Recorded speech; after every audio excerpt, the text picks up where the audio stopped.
Asian American. She was very unfairly treated at a department store. She was at a cosmetics counter, and she had bought something and it came with a free gift. So the woman at the counter put the free gift in the bag, and my friend didn't know that the free gift had already been put in the bag, so she had grabbed the one on the counter and put it in the bag unknowingly. Just as the sweetest woman, wouldn't hurt a fly. Just and they called the cops on her, and she was taken to jail and arrested.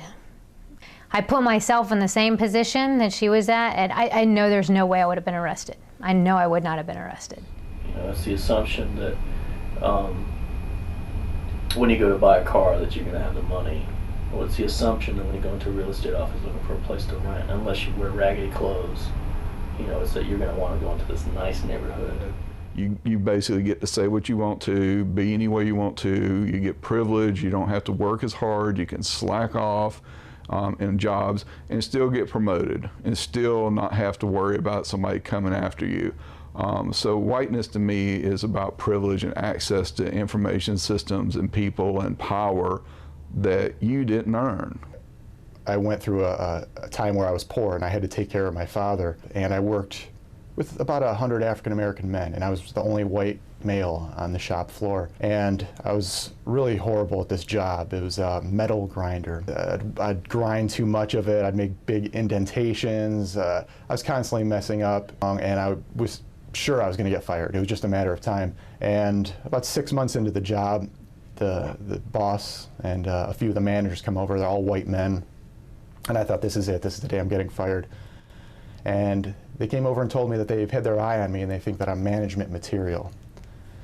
I said, what? And they said, yeah, you stick around for a while and we think you've got potential to be a manager here.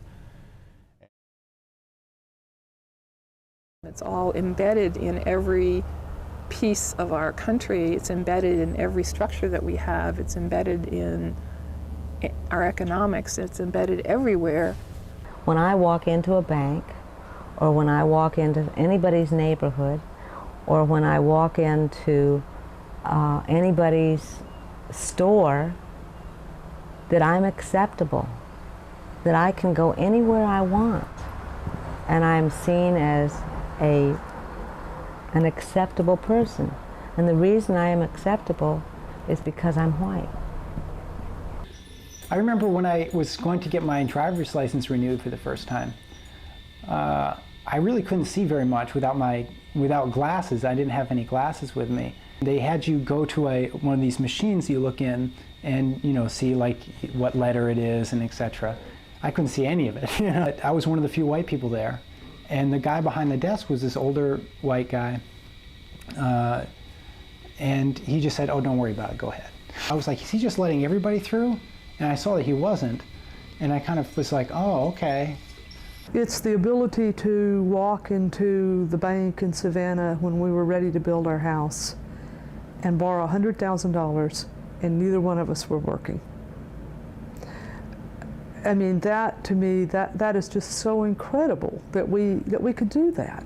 I mean, of course we had to present, you know, we had to give them facts and figures and all that kind of thing, but you know, if you were a person of color and you walked in and you said, well, we're neither working and they're going to loan you $100,000, I don't think so.